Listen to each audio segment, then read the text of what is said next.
بلکہ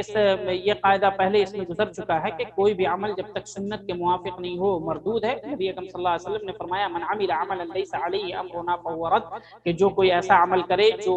شریعت کے موافق نہیں ہے، شریعت کی اس پر دلیل نہیں ہے، چاہے وہ عمل کرنے والا بہت بڑا عالم کیوں نہ ہو، بہت علم والا کیوں نہ ہو، بہت مشہور کیوں نہ ہو، جو بھی عمل کرے گا جب تک اس پر شریعت کی دلیل نہیں ہوگی وہ عمل ہمارے لیے حجت نہیں ہے۔ تو کسی عمل کا حجت ہونا، امام شاطبی رحمہ اللہ کا قول بھی اس تعلق سے گزرا کہ کسی عمل کے حجت ہونے کا جو معیار ہے وہ صرف اور صرف سنت رسول صلی اللہ علیہ وسلم ہے، باقی کوئی اور چیز نہیں ہے۔ اور امام اوزاعی رحمہ اللہ کہتے تھے ندور مع السنت حیث دارت، کہ ہم اپنے عمل کا دار و مدار سنت پر رکھتے ہیں، جہاں سنت ملتی ہے ہم عمل کرتے ہیں، جہاں سنت نہیں ملتی ہے ہم اس عمل کو اپنے لیے حجت نہیں جانتے ہیں۔ اور مزید ویڈیوز کو دیکھنے کے لیے آپ ہمارے YouTube چینل کو سبسکرائب کریں۔ فجزاکم اللہ خیرا۔